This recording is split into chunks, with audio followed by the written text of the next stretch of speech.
Welcome to another episode of the Florida Culture Podcast, soccer podcast for us, by us. We talk about the intersection of black culture and soccer. Burning the midnight oil tonight. Got your boy here, Greggo here. Got TK on the ones and twos. Back again with our homie, Letting Fan TV, Marc Nicholls. Marc, what's good with you, man? What's up, man? I'm basically a regular at this point, right? Like, hey. You don't even got to tell me I can go in the fridge, it's all. Gotta get you a cup. Stop drinking out orange juice. Stop drinking out orange juice. That's just more so like a Dixie Peach from Trader Joe's. Well, I think they changed the name because they didn't want to do the Dixie shit anymore. But yeah. Right. We gotta get Marc a mug, and then he'll be official. But that'll be a tight Christmas gift. Hey, I see how it works. So that's what's up, man. But thank you guys for listening in. Make sure you catch our show. Subscribe to us on the YouTube channel. Subscribe to us on Apple Podcasts, Google Podcasts, Spotify, Anchor, iHeartRadio, No Heart Radio, all the radios. Make sure you subscribe. Check us out every week. Yeah, man. What's going on with you guys, man?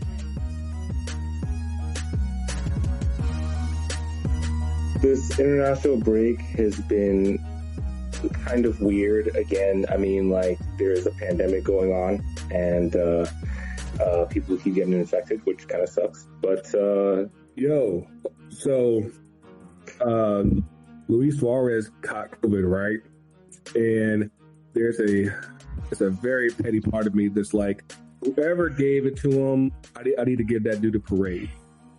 I'm so serious. I'm like, bruh, like, that dude's been such a dick, I think, for most fans out there. I'm like, if he caught COVID, I'm not feeling particularly, upset about it. Harsh. That's just life. Like, there's some people that, you will certain things on, and then when they actually get, you're like, you know what? Don't feel too bad. No get well soon card for you. No.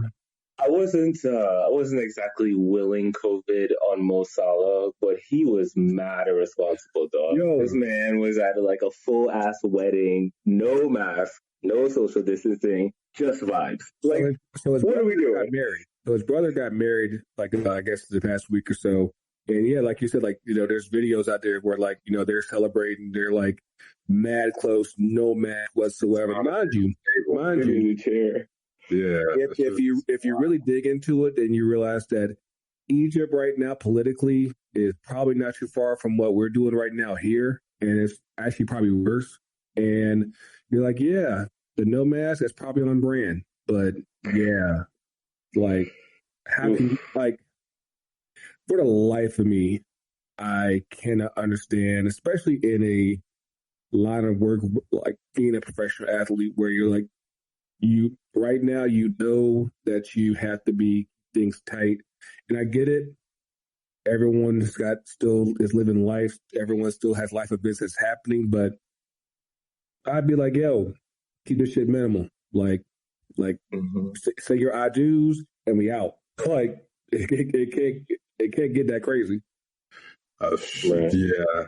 That, man, I saw they were saying they essentially gave up on COVID and masks 6 months ago in Egypt, unfortunately. So that's just apparently the status quo there, man. I couldn't believe that video where, they're dancing on the table, like, as close as I am to this camera in my laptop. Right. Yeah. Right. Bro. And like, it's interesting though, because like I was just reading an article a few days ago.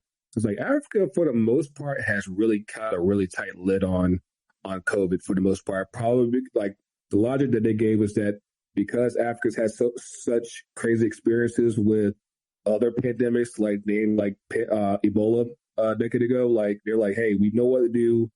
We're not playing around with this shit. As soon as it's even before, they were proactive before it even got there. Said, hey, we're shutting shit down. Said, nah, we're not even gonna mess with it. Now, of course, you got countries like Egypt that's like, hey, we just gonna, ride this thing on out, and if we meet with Allah, that's it. But like, that's you can't do that. Like, you have to be more responsible for yourself. Of course, mind you, at this point, Liverpool, they lost Van Dijk, Joe Gomez got hurt. Of course, you had Sane, who had COVID a little while ago. Didn't Henderson get hurt too? Like at some point they're gonna be who's left?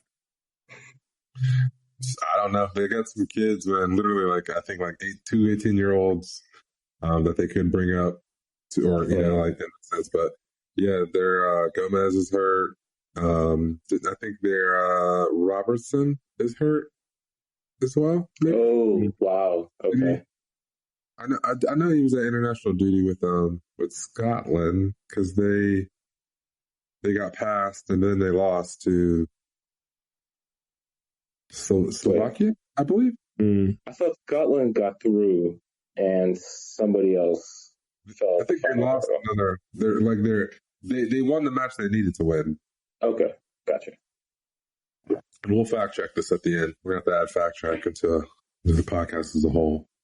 They might have to push the button, sooner rather than later on, like the kids, like Curtis Jones, be like, yeah, like y'all just got to go ahead and, see what y'all can do because, like, the surge is happening everywhere. Like, our numbers are back up here in the state. It seems like every time there's a break, there's people who come back from international duty that come back with COVID, and I'm just like, I don't know if it's just a case of like we have a false sense of security as far as everyone's grasp on it, but like it's not a good look. It's really not. Nah, man, we're too Americanized and we're indoctrinated into the thought process of civil liberties and freedoms that should not be impressed upon, and wearing a mask for the public good and the safety of the entire health of the nation is being treated as an infringement upon said liberties. So I don't really want to have to go into that for the whole, however long you want to trump on it. But what's interesting, I think, just real quick on this, most European countries kind of screwed up, right? Like even the ones who got numbers back down sort of reopened too early. There was everywhere basically, like in the, if you want to call it the Western part of the world, there's basically like a push to reopen reopen society, reopen the economies and so on. And pretty much all of those countries had a spike. I find it interesting. Like the Asian countries, kept a tight lid on it. And now, they're having a good time going back to normal. So they're keeping everybody. That's the thing. Like I think especially in the countries where like you have that regular travel, like there's really no restrictions on travel like that. Even just like, even a little bit right now, still probably too much. And, I had the conversation on the socials a couple of days ago. Like, I get it. Everyone wants to get back to having fun and doing all the fun shit, especially with the holidays coming up. They're already talking about Thanksgiving's probably like everyone needs to stay home for Thanksgiving and people want to see their family. But it's like right now, it's like the greater good is saying like, you got to keep your ass home and keep it as small as possible, keep it as tight as possible, so that way, we can make it to 2021 and all that shit. But speaking of kids, I think we actually have some positive shit to talk about as far as international duty with the U.S. Like 2022. Like the U.S. They've played their first games in 10 months. The European players, they haven't played it in a year. Like we mentioned in past episodes, they played Wales on Friday, and then actually it was Thursday or Friday. But then they played Panama on Monday, and just to get on the game against Wales, because it kind of leads into what I'm gonna say about the Panama game. Wales set their B team. And, well, I take that back because Garrett Bale was there. He was watching the Masters on his laptop. I guarantee you that shit. But no, I think that there was a lot of positives to get going from that first game. And, even before you really got to the Panama game, it was like, oh, we actually got some life here. And mind you, that wasn't even with Pulisic. Mm-hmm. Right. And so what were y'all's thoughts on that first game? So, unfortunately, I didn't get to see the game because of that work. But watch. I know, right? Way to do that. No, I saw highlights. People talk about the game and so on, and yeah, man. I mean, like, I think there's just I don't want to say swagger, but the team just definitely has a little more sauce to it. You know what I mean? Mm-hmm. It's the ball, the possession is a little more sophisticated, and I think at the end of the day, it's that's what you get with having European-based players. Like you're seeing what the difference in the talent level. You're seeing that on the field, and so that's before like these guys even really have chemistry or really understand Beerhalter's system. Which I guess hopefully with better players now we'll see what that is. But yeah, I mean, like I think everything that's led to this moment with these guys, like the various moves and who's starting regularly for their club now and where everybody is, it's exciting. Like I'm typically cynical about the U.S. men's national team, but this is legitimately exciting. Like I can't even hate. And by the way, like that picture that you put up, man, so much culture, man. Like the jackets, like this is a team this is a team that I want to root for. Like take somebody like Tyler Adams, even. Like maybe not the flashiest player, but I think I'm impressed by the way he talks and like the way he sort of his leadership on the field at that age, and the fact that we saw him do it in MLS and then make that move to Germany, and he's holding his own. It's not to say like he's just being played just because he's an American. Like when he's healthy, he's holding his own.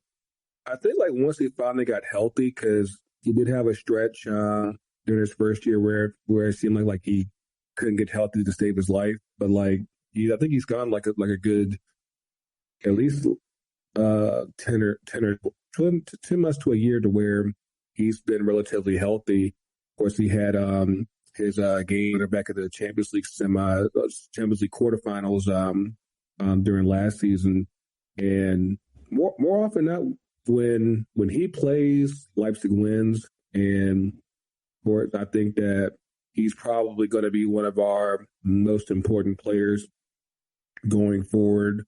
Like he's definitely a vital piece to build around, and we had McKinney there, and of course we talked about it, and I think it was 2 weeks ago. The new faces that are going to come in, Yunus Musa, man, what like to be 17 and to just have that type of motor, like I was getting to a debate over the weekend about like where does this leave like our vets like Bradley and Josie and even guys like Nagby who haven't really been the picture, who even though they really low key should. And it's like when you really think about it, like even like with the younger MLS players, it's like like we might actually have some depth like out of like nowhere. Like we weren't. It didn't sound like this a year ago, and now we have options in midfield and backline, and still need to figure out a striker. So we need to figure that part out. Yeah, I did like Giacchini. Like, I liked him. Yeah. But he was hot. He came off the bench and scored 2. I didn't catch that first game against Wales. The game against Panama, I did see. That was it's pretty good, man. Like I guess you were saying, Marc. I guess they like turned on to the next mode, if you will. Like at the 200, turned to 400.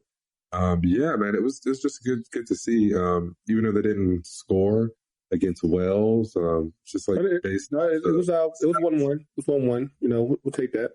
I thought it was 0-0 for Wales. Let me check that. Let me go back and check this. Yeah. It was 0-0 for Wales, but looking at the side, they had like 61% possession, 545 passes, 87% accuracy. You know, like this was a tune-up match for Panama. And then with Panama, they went out there and executed. I didn't look at the stats on that because I watched that actual match, but I mean, I was there. Yeah.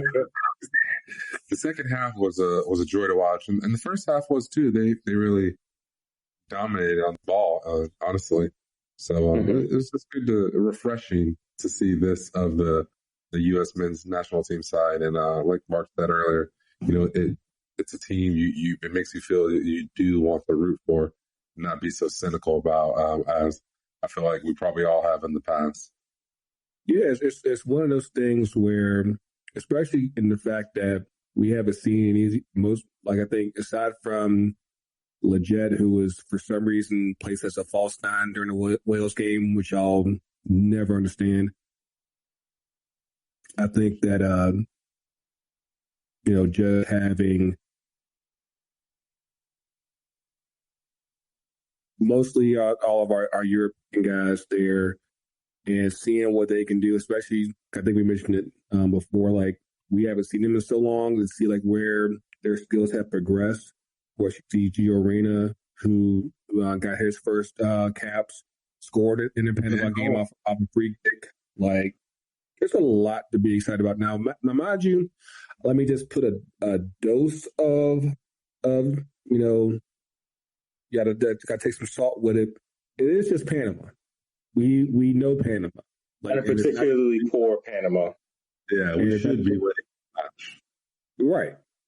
So I'm like, I want to see how we look and how confident we are against bigger talent, against bigger teams, and see if that swag still remains, if we're still as aggressive as we were against Panama. Because especially when you have so many kids that are largely unproven at the stage, that was a great match. Well, great two matches to basically build and start momentum from. And then once you figure out what you're going to do with the MLS players, and because mind you, we start back up in qualifiers back in March. So I think Berhalter is trying to set up a December friendly, you know, for the MLS players. Now, we haven't heard any confirmation as far as the January camp is concerned, but you know, there's a lot of you don't have a lot of games to really figure out, like, okay, who are my core guys that I want to go with starting next year, because you have qualifiers, you'll have the Gold Cup, you'll have the Olympics to worry about. I actually think a couple guys from this team should likely be on the Olympic team instead of like doing the Gold Cup, just so that way they have a chance to start and actually show what they can do full time instead of like waiting their turn on the bench. But yeah, there's a lot to be excited for, at least I think, because you still didn't have Pulisic, didn't have Sargent. Like, I bet you right now, Sargent's like, wish I had played. Because like I said, Giacchini is like, I like what I saw there. Yeah, he's a poacher, it seems to be. But yeah, I think that you know, going forward, there's a lot to be excited for. And like, what other players did y'all see that kind of stood up for during the Panama game? What did y'all think of what was it, Ledesma? Ledesma didn't stand out to me. No. That cross that he gave to Leggett, that was sharp. That was real sharp. Who was on the right wing? Actually, let me look this thing up again. Was it William? No. He played on the other side. Reyna, man. Reyna was running wild. Yeah, like, he is definitely as good as advertised, and it makes me. You could definitely say that, yeah, he's automatic pick for the 11. It's going to be very interesting to see like how we build this team going forward, because you still got guys like Aronson who's heading over to RB Salzburg. You still got DK in Orlando, Akinola. You got our guy Miles Robinson, Mark McKenzie, Walker Zimmerman. Like, there's still a good chunk of MLS guys that really have a strong argument, at least be starting if not come off the bench. Of course, my argument there is that, even if you're not starting, it only makes our bench that much deeper, and that's something that we really have never had. Like, most of the time, like, we have a good 11, but then if anybody gets hurt, it's like, Right. Right. But like now it's like, hold up, we might have some decent options and there's not much drop off. Like that's the sad part. And you know what's even more exciting? No Will Trapp. Yeah. So actually, in regard to that, I think what we do need, because you mentioned like some defenders on that list of MLS players who could be integrated into the fold, essentially. Mm-hmm. I think that if you were to do that, like, I'm not really, Zimmerman's good at like the MLS level, and he's been pretty quality this season, given, like the transfer to Nashville, et cetera, COVID. And the drop off of LAFC. True. But I feel like had he stayed at LAFC, would still be like a pillar, like in a better team, absolutely. Rather, he's going to shine like a lot more like a lighthouse. It's going to rise with the tide. But I think in regards to the national side, I don't know if I would rather have him or like Miazga, because like Miazga put out a good showing. I mean, he was at fault for the goal and for the Panama goal in the beginning. But it was like you kind of, I don't know, it depends on the personality you want on the team. Like, do you want someone who's going to be like a little, maybe not as much of quality of a defender, but is going to have that dog fight in him and maybe try to, like Miazga seems down for a fight, Yeah. Like, he's definitely scrappy. Yeah, he's super scrappy. I will say that I think that's got nothing to do with Chelsea and him being, a Chelsea player on loan. just saying, this is purely, USMNT talk here.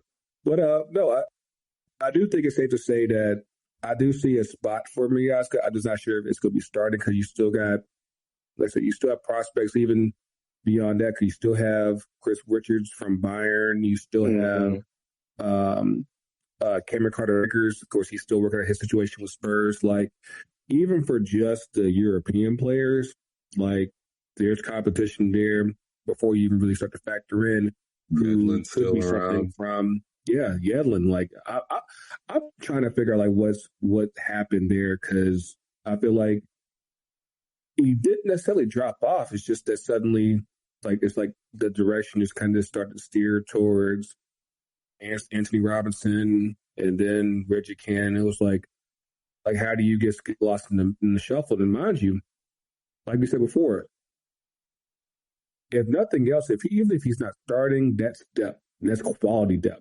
And, of course, you have Dest who can play both sides at fullback. And so it's just a matter of which side do we want him to play on? Do we want him to play on left? Do we want him to play on the right? And who's going to play on the other side what other side he's not on? So I want the side that keeps a clean sheet against a team like Panama.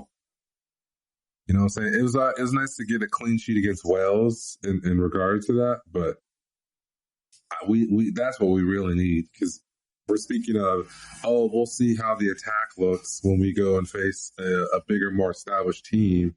Mm-hmm. But in the reality of it, our attackers might be ending up like essentially hitting their heads against a wall, for lack of better terms, against that better team's defense, Like, right. We need to be able to prove ourselves to unlock better team's defense, and then we also need to be able to prove ourselves to hold a clean sheet consistently with the players we have. So that's where I'm seeing the biggest issue as far as our team is now. We need to figure out what our starting back four is going to be, or if we're going to do a three for whatever reason. I don't see why Burkhalter would do that, but honestly, I think that's the biggest deal right now. Honestly, in my dream of dreams, I've always said like if we had everything humming, our ideal formation is a 3-5-2. Like we have, because in most cases, because of our athleticism, we have the speed to make that one hum hard. But of course, you get like either that or 4-3-3. Either way, like we have enough speed in most cases to outrun anybody. It's a matter of having the technical acumen to, actually know what to do with that speed and how to make that shit work throughout the whole inning, not just, when you have a quick counter attack and shit like that. But there was one thing that something that, of course, I've been a Marc Jurgen Klinsmann stan, and the fact that we've had basically our best game in forever with a bunch of European players playing at top clubs, and it's like they said he was a madman. They said he didn't know what he was talking about. Has anybody suggested that before? Before that, not as forcefully, because I don't think Bob Bradley was like, you got to push yourself at the highest level. Like, I don't think it's ever like that. It was like, hey, you make it work wherever you're at. But like Clinton was like, no, you need to go to the best, and as best as Europe. And Garber shitted on them, and a whole bunch of U.S. soccer marks. They were like, nah, you're wrong. MLS is great. It's like, all I know is I saw a lot of MLS players get a lot of action last year. We never looked that good. At least not in a good while. Like I probably say I'll watch more intently those two games than probably like a good 3 years. Yeah, I mean, I think, the level that U.S. players were at before, I think we kind of just accepted it for what it was, like Clint Dempsey being a star at Fulham and then like being a role player for Tottenham before coming back to MLS. It's like, all right, fair enough. Like Michael Bradley did a stint in Europe before coming back to MLS. Landon never left MLS, but it's like, all right, like it worked for that. But I think this group, like we can be legitimately excited about, like, because we all watch European soccer, right? Like we all have we watch the highest levels of the game. And so we know what that looks like. And that has not been the U.S. men's national team for a long time, maybe ever, you know what I mean? So, but now it's like it's closer, like literally TK and I watch Christian Pulisic on a week-to-week basis when he's healthy, so it's like, but, something about that real quick. Like, yeah, people are starting to really talk out loud as far as like his injury issues, how the U.S. might need to, just prepare for the prospect that Pulisic might not be always available. He will never be always available, dude. I don't care how many times I have to say it. Christian Pulisic is injury prone. Like, slap that on his FIFA card, bro. Straight up. Straight up. Own it. Just own it. I don't like the term, but it actually goes back to like 2017, which I didn't realize that until my boy pointed it out. Like, he does have like a kind of long history of injuries. And one thing I always think about too, because it's like, it's muscle injuries, his hamstrings, he's had trouble with. Like, you think about how he plays with all that athleticism and just pure effort, like you see his acceleration, like the goal he scored versus Man City. The way he accelerated for that was amazing. But it's like, the way he got hurt was he was in on goal, at top speed, and he just did his hamstring. So it's just like, it may be a thing. It may be a thing. Like, I think that Lampard should be cautious with him more so than other players at this point. It's definitely a thing. I actually had a conversation with a homeboy of mine, and I said I was going to look this up just to figure out how long Christian's been consistently hurt and how far that goes back. If he's ever had one full season. When was the last time Christian Pulisic had one full season uninjured, or even a half a season?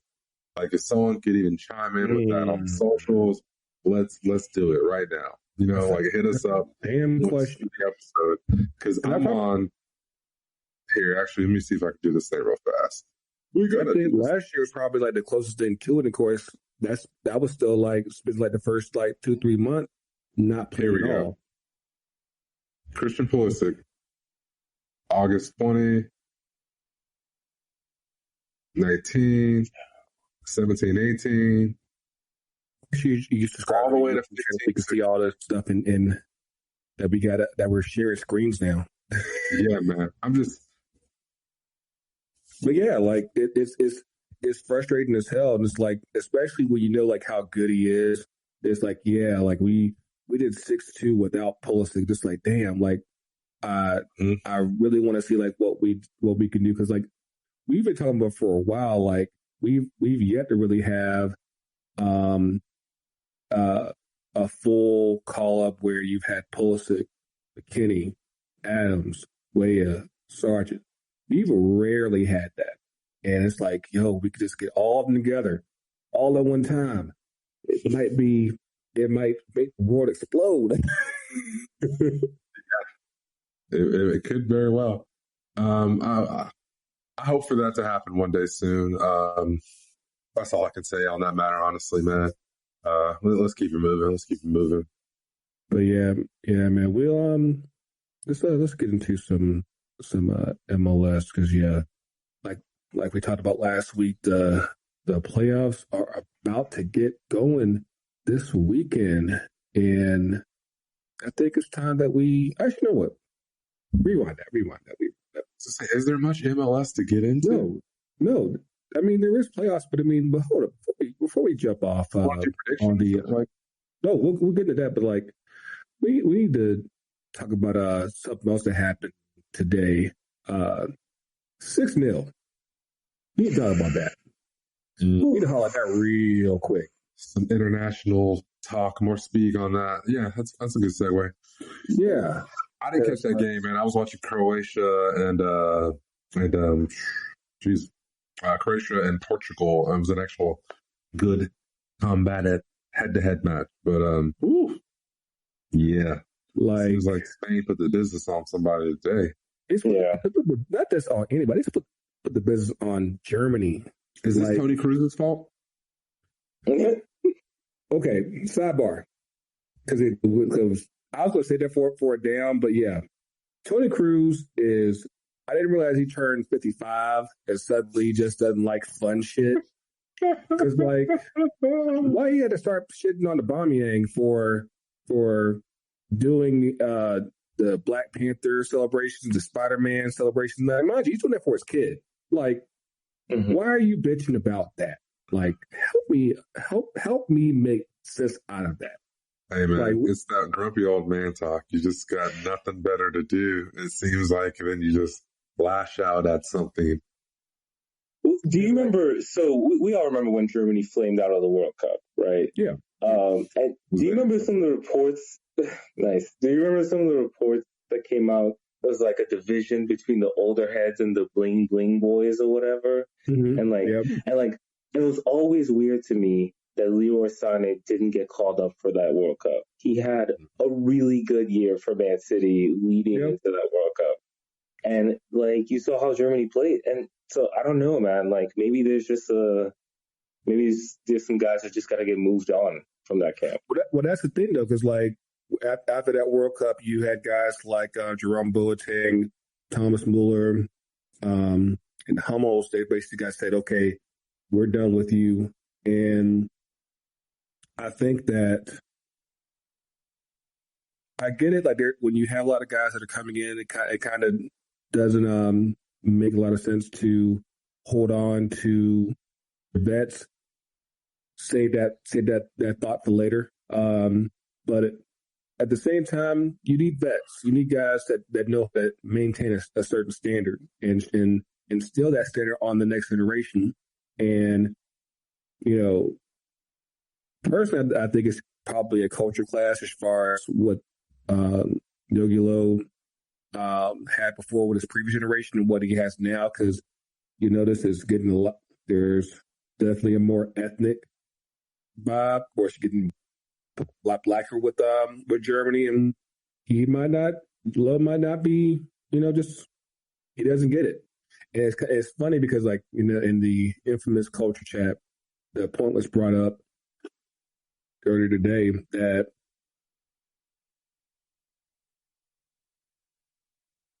Flick, the coach at Bayern, he was Jogi Löw's number 2 with the German national team. He's left, and they've only gotten worse without him. And of course, you rewind back to 2006 when Klinsmann was coaching the national team at the World Cup, and everyone was saying, "Hey, the brains was really Jogi Löw." And I think that for a guy that's lasted, you're going on the forward cycle. Most national teams, they don't go past 2 with their national team coach. I'm like, it might just be your time. It was like, it might be time to say we need fresh eyes in this. Mm-hmm. Like and I know it's tricky right now because the guy that you probably want, he's taking over the world with Bayern, and he might not be immediately available. Probably the next best club coaches at Liverpool might not be able to get him right away. So it's like, and then the third best is at PSG, who made the Champions League final last year. Like all your guys are kind of tied up at really good club jobs right now. To where, are you stuck with Low? Are you like, you got to make this work until probably at least the Euros? Because it's going to be kind of tricky after the World Cup, because that's after the December. Euros. But I don't know. Yeah, it kind of feels like they're kind of stuck with him for the next 2 years because it's Euros and then World Cup qualifying and World Cup. So, do you want to make a change in the middle of all that? Probably not. You can probably do it maybe after get the right guy, though. Yeah, exactly. Like you got it. Because there's such a short turnaround this time around between the Euros and the World Cup. It's like, you basically already have to have a guy in line and say, okay, once the Euros in, you're in. This new guy's in, and we're off to the races to Qatar.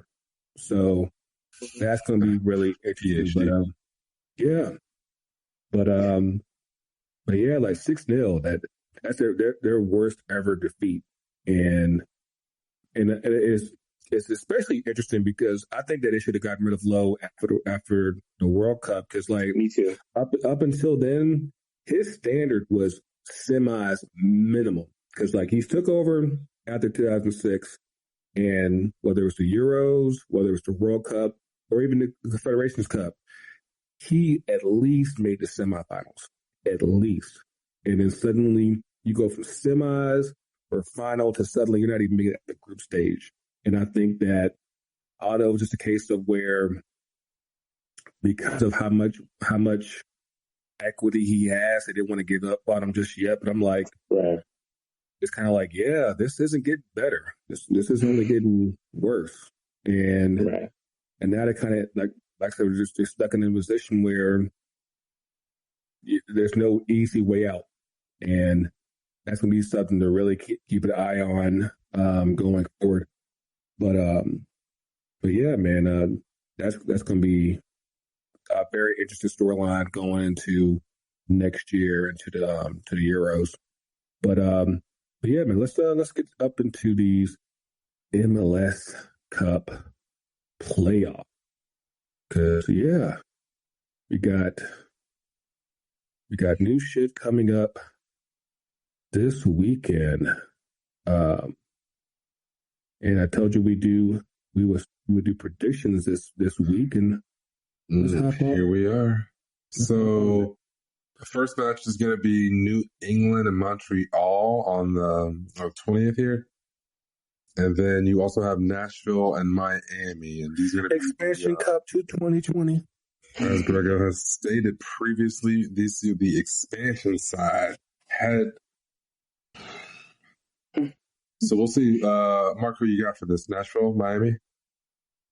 I want to go with Nashville. I think I just trust them to execute their game plan better. I think that Miami, from what I've seen, isn't all that impressive, and they just rely on individuals, especially Pizarro. I'm not quite sure what Diego Alonso's style is. And I feel like they're supposed to be his style, but I feel like Nashville, they're very secure about who they are. Their defense first. They have they don't create a lot of chances, but they're typically clinical. So yeah, I think Nashville's got this one. Gotcha. I think that I'm gonna go with Miami with the upset in the Expansion Cup, and then I'm gonna go with. Actually, you know what? Always bet on black. Go with Montreal. You have a choice for the Montreal game, Mark? Who are they playing again? New England. Yeah, I'm going with my boy Henry. He's not really my boy, but The ghost of Brady's not going to help New England. Yeah. This is a super culture fight. So yeah, we're betting on black. I'm hopping on the Montreal train, even though my heart kind of tells me that they'll lose. But I only wish good things for Thierry and Henry, and so hopefully to see him progress, that'd be nice. I'm also going to bank on Miami. I think that for them, they have enough star power to overcome the defensive side of Nashville.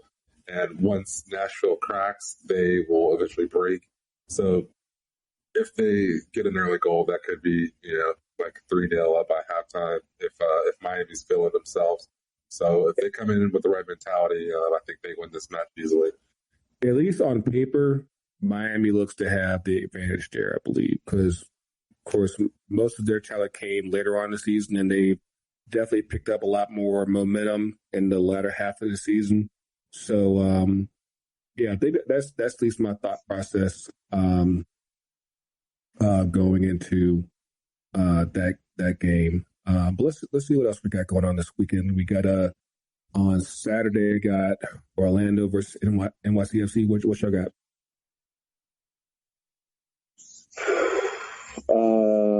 Never ever will I do Orlando. So I mean, that's easy. Come on, somebody had to say yeah. Rob will say Rob. I'm trying to give an objective answer, but I feel like NYC's experience comes through. You know what I mean? Like, because this is the second year of I forget his name, but it's first year. It's first year. Did they change coaches again? No. Because remember, Torrent left after last season. You're right. Okay. Yeah. But no, I mean, like, I think NYC, like, that's that group's been together longer and they're sure about their style. So I think I trust NYC more. Okay. You hired a Scottish guy, Ronnie Delia? Okay. Yeah, that's the name I remember. Is he more Scottish than Stephen Glass? I don't know. He's a 3-time winner at Celtic, bruh. You tell me who's got the more. All right, then we got the car. Pardon the clicks. We got a rematch. We got a rematch of the 2008. Oh, that is going to be a rematch. MLS Cup final. Columbus and Red Bulls. What y'all got? Oh, going with the Nags. Oh yeah, going with the X, the one that got away. Yeah. Honestly, Columbus looked great too. Or not really great, I want to say, but they look well enough to get through. Yeah, sure. They use that as if you feel like they look well enough to get to the next round. I could see them getting to the semis easily, just being a solid team, as you say. Right. Now, assuming our results hold up, that would mean that next Tuesday we got Philly versus we got Toronto that will play Montreal, and that'd be a Canadian playoff, and that would I don't know if fans are allowed. Well, that's right. I don't think they're even playing. Are they going to bubble? And yeah, I think they're bubbling. And that's a damn shame too, because man, that atmosphere would be solid if it was in Canada. But damn, that's tough. I'm gonna still go ahead and bet I'm black on that. I'll raise to the bottoms. Yeah, it's in Foxborough for their first match. So Mm. But and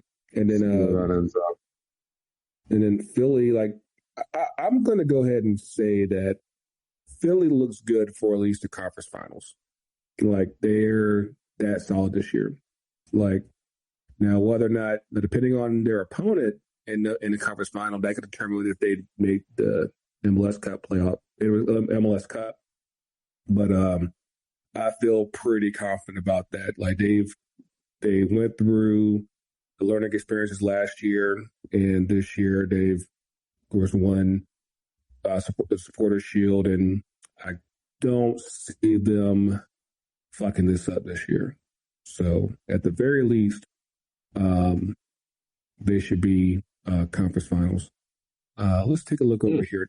Let's take a look over at the West. It still kind of trips me out when I look at it when I see that Sporting KC finished first in the West. But they've always been decent, so I kind of get it. Yeah. But let's see now. What's the early game? So Sunday, we got 3 games on Sunday. We got Sporting KC versus San Jose. Easy. Wash for Sporting KC. Yep. Then we got Minnesota, Colorado. So around Colorado, Stewart. Honestly, I don't really like cheering for the Loons, but ever since they've had their stadium finish, they've been able to like turn out positive results. I guess not against every team, but I feel like certainly when they have matches under pressure, it feels like Minnesota is turning into a pretty clutch team. And when even when they go down early in the match, they seem to be able to overcome the deficit in some way, shape, or form. So money's on Minnesota. Loons or Crapids? Marc. Well, shout out to my boy from the home country, Kevin Molino. So, I guess I'll go with Minnesota in that one. I think that Adrian Heath is doing a good job too with that team. So, more like Minnesota. But then we got also what's in the late game, Portland versus FC Dallas. That actually might be pretty. Should be no question on that one. Yeah, Dallas is always tricky though. Dallas is always tricky. Like, I mean, sure, but I think Dallas is one again. I don't know.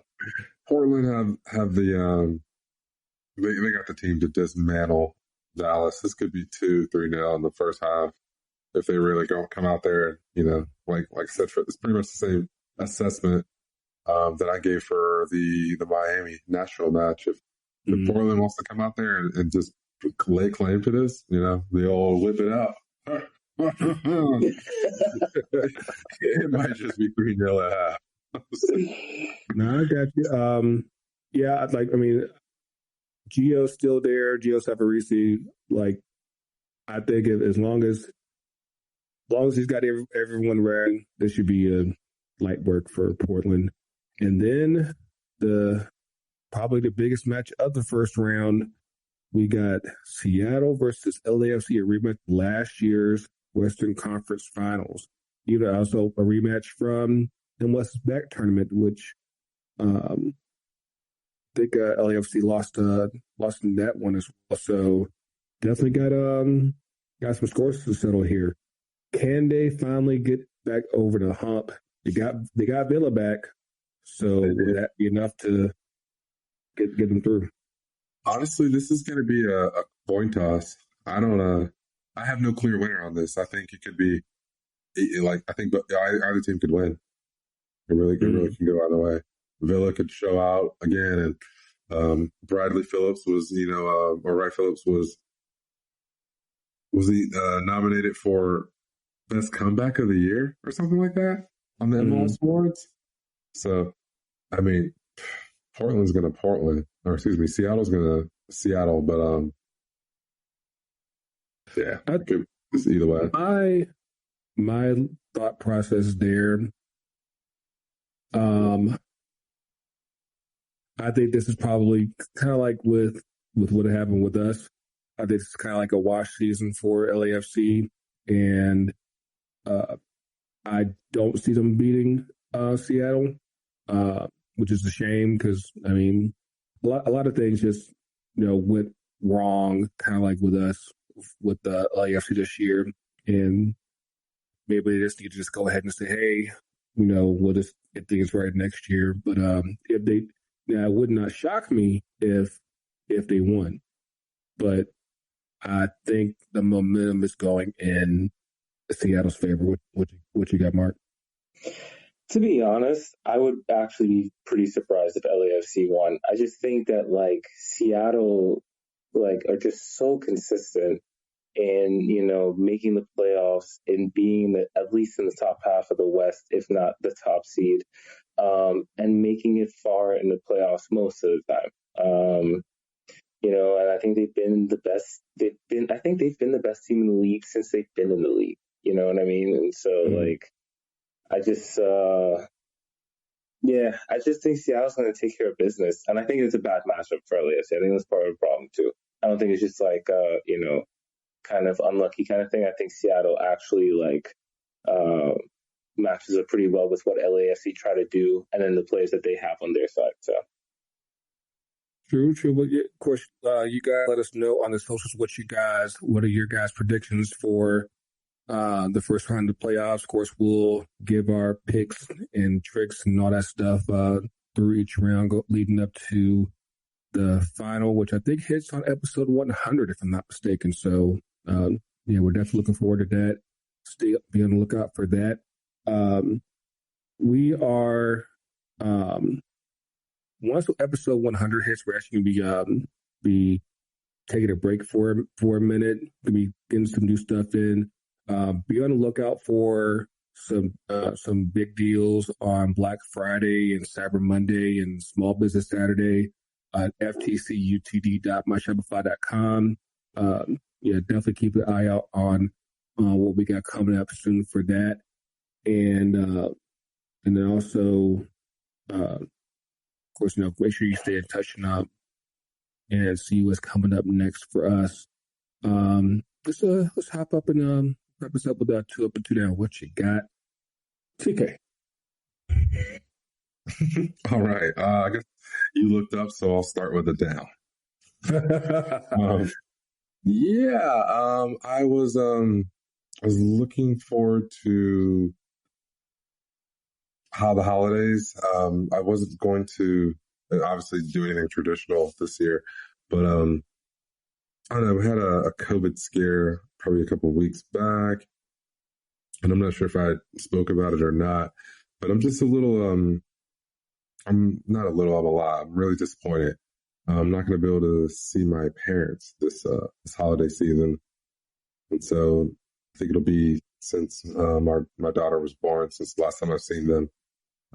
Just really bummed out on that. I really would like to go visit my folks and, just be able to hug them and do normal shit, essentially. But, that's big time down.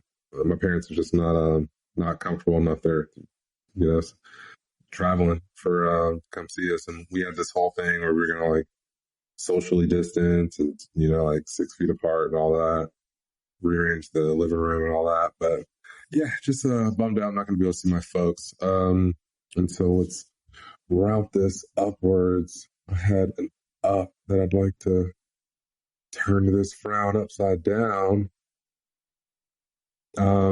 Shout out to Ryan Reynolds and who's this? McElhenney? Rob McKinney. Okay. They are the owners elect for Wrexham Football Club, which is a third tier football club in England. And man, it's it's just kind of cool to see. They immediately did this hilarious promo for their sponsor, which is a trailer company. And I just thought it was great. Ryan Reynolds does everything with a pretty big dose of sarcasm. So he's just a great personality. So if this is what we can expect more from the club, big personality, fun. I'm excited to just see the journey and what can happen And especially in a time of COVID, where a lot of these clubs don't have the financial power to stay up, it's nice to see from our side of the pond get more active and show that kind of support. So that was definitely an up. Continuing on the uptrend. Yeah. Hold on, real quick. Because it's very interesting that, like you said, our guys are getting involved over there. I'm like, yo, like, is there not a Big One team here that couldn't use some Ryan Reynolds influence? There's not a Canadian Premier League team that could stand, some investment from name a random Canadian. From Mike Myers. I don't know, but yeah, like, I know I haven't said this in a while, and because we technically already did 2 episodes, but we should do an episode of Pro. Yeah, man. Ooh, I might sit that one out. Pro Row and the effects of COVID. There you go. Yeah. Do a whole nother side additional can of worms to COVID edition. Pro Row COVID edition. I jumped into. So what you got? My second up is going to be for this. I think this guy's out of New Jersey, I believe, but a lot of people don't know. I don't think I actually really have ever spoken about it on the pod, at least.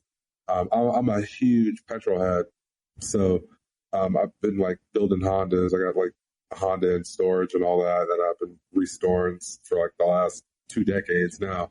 But this ain't about me. This guy did a Kobe tribute, man, and let me see if I can actually share this too while I'm speaking on it. It was just so beautifully done. It's a 2000 Honda Civic and went straight with the yellow on there. It's a while you're pulling, I'm actually not going to be able to share this. Actually, it's not going to pop up. It's in another window, but we'll do it in post and let you guys see that. But essentially, this guy, he's got a YouTube channel, and I think it's Get It Running or something like that. Man, he built this Honda Civic with beautiful Kobe tribute, purple rims, yellow body, full K24 swap. Like, things got like 500 horsepower. No, it's all motor. So this car runs 8 in the quarter mile. Put it that way. It's an 8-second quarter mile. Beautiful car. Tons of money put into it. The YouTube site is called Keep Gunning. He goes over and shows people how to, build cars and get into their motor and things like that, how to restore their Hondas. It was just beautiful because he's going to give this car away to a fan, and he's going to take care of delivery. So it's just a beautiful sentiment. It's nice to see people continuing to do things out of the goodness of their heart, to pass on knowledge and information, in a sense to try to provide happiness to others. And it was just like a big up for me. I saw that. It was just like, damn, I really love the vibe of that. And so I'll post the pictures, like I said, in post, and you guys can take a look at it. But yeah, just a beautiful sentiment. And I think my last down is going to be probably some more COVID related shit, honestly. It's getting nip and tuck around my personal life.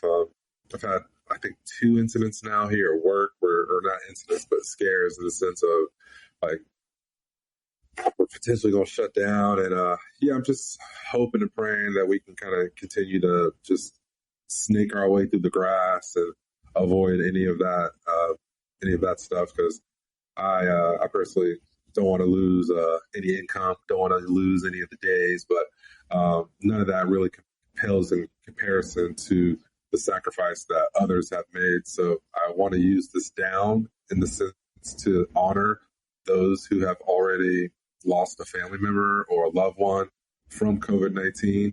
Because while I sit here and complain about, oh, I don't want to be out of work, oh, I don't want to lose days, there's a lot of people out here who have lost a whole lot more. And so I really want to bring a dose of reality back to the entire scenario. And just that's all I got. We had a Halloween party at my job a couple of weeks ago, and then we had a coworker that she was moving. Her last day was Friday. After each party, get together, whatever. There was an email that came out pretty much the next week said, "Hey, we caught a COVID positive test." Like, see, stop having parties. like really, like you have to be smart here. Like like I said, I know everyone wants to have fun. I know everyone wants to fellowship and all this stuff, but you really got to be smart with this kind of stuff. And think, people. But what you got, Marc? Yeah, so for my down, condolences to my parceros. Tough outing today against Ecuador. 6-1 in the cut, dog. I don't know what happened. At least they got one. At least they got one. So, shout out to all my parceros, man. Yeah. Esos nuestros hermanos, man. Those are our brothers. Yeah. So on the up, I just want to give a shout out to women's football and the amount of attention it's getting now, and like the fact that NBC is carrying WSL games. Just watched Chelsea Arsenal over the weekend. Arsenal pretty much outplayed Chelsea, but Chelsea still lived the end like we always do. That's so Chelsea. Yeah, we just frustrate. It don't matter even when you lose. For my second down, I'm gonna go with these people who are still in denial about the election results, about stolen votes and all that. Stop it. Stop the foolishness. You're wrong for that. You already know. Just let it go. Just accept Biden is the president. And for my final up, shout out to Lewis Hamilton, man. I mean, 7. Woo! He's just the man. And the way he's been putting on for the culture, Breonna Taylor and, everything. It's just, it's how you use the platform. It's just those gestures and they mean a lot, And if he backs that up with action, whether it's donation or what have you, I guess the off season's coming up soon, but no, yeah, that's a cool dude. Word. Just a quick shout out, quick down, Joe B, her mom, which is diagnosed with cancer. They found it last week, and it's one of my thoughts and love to her and her family and everything. From all of us. Yeah. But I think as far as my downs, Thanksgiving's coming up. Just kind of piggyback on the COVID stuff. There's a lot of people who've lost family, this year, whether it be COVID through or just through life shit. Of course, we talked about AJ and Corey a couple weeks back. Just even though we're not all likely going to be together, for the holidays this year, just make sure you put a call out, whether it be I know Big Zoom said they've lifted their limits on their call limits. Make sure you get a call in, video call, reach out to your family during the holidays this year. Just extend that love to the people that mean a lot to you. A quick up, real quick. Of course, you'll probably see it on the YouTube, but Austin FC just released their kit. Louisville City just unveiled their new logo. Houston Dynamo and Houston Dash just unveiled their new logos. Honestly, I dig them all, especially Louisville City's. Especially after how they had a new logo last year, but then everyone pretty much shitted on it and said, "Okay, my bad. We're going to do this all over again." And that they went through Matthew Wolf. He's the guy who did LAFC's logo, and I think he did a couple others in MLS. But he did Racing Louisville, the NWSL team. He did their logo, and he also Louisville City went to him to redo their logo. It's really sharp. There's definitely a lot of synergy, and you can tell the synergy with those two logos. And of course, you have the Dash and the Dynamo in Houston. For those of you who are trying to figure like what it's supposed to represent, I think it's supposed to be like a cattle brand, like a Brandon Iron type of deal. And of course, with a team based in Texas, they're on brand of shit, so it works. But so yeah, definitely shout out to them on that. Of course, shout out to Fishtown FC out of Philly. I'm wearing their jersey on tonight's episode. FishtownFC.com. Check them out. I said green and black definitely seems to be in flavor this weekend with Austin FC's kid that just came out. But yeah, man. My other up is honestly just I think every time you think they're out, they pull you back in the U.S. national team just with the amount of potential. It's like the amount of enthusiasm that was seen up throughout the socials past few days for the national team. Honestly, I didn't want to see that in probably since 2017. And it's definitely, exciting to see that again, see people to say like, hey, we might actually have something. And that's definitely, encouraging to see. Of course, we still got to follow through. We still got calls next year. A lot of shit could happen between now and then as far as injuries and form and all that stuff. But at least for the moment, things look good. Things look potentially really good because, assuming qualifications go well in the spring, assuming we qualify for the Olympics, which I think is probably should be our number one priority right now for next year, is to get more guys included in the talent pool for the senior team. But yeah. Who would be the manager for the Olympic team? Because I feel like that could potentially even, like, while we talk about this as a game time perspective, that's what I'm saying. Like, I mean, I don't know. That's why I asked, but that's what I'm saying. Like, is that going to work into the tactics of Berhalter? Is this going to be something that is actually additional, like, good for the squad, or is it going to be subtractive in the sense of, we're just building players out here with a different kind of style of play, et cetera, et cetera? I look at it from the standpoint of if we qualify by default, it's going to be good because you're going to get players who get called up that will get a chance to feature, especially younger guys like Musa and I think Giacchini is like pretty young as well, but you'll get a lot of kids who may not necessarily be on the verge of breaking out onto the senior team, like McKenzie. You may not necessarily see him for the Gold Cup because you want him to feature for the Olympics, and you'll be able to say like how he operates in that environment as a starter. Whereas if he goes to the Gold Cup, he'd probably be on the bench behind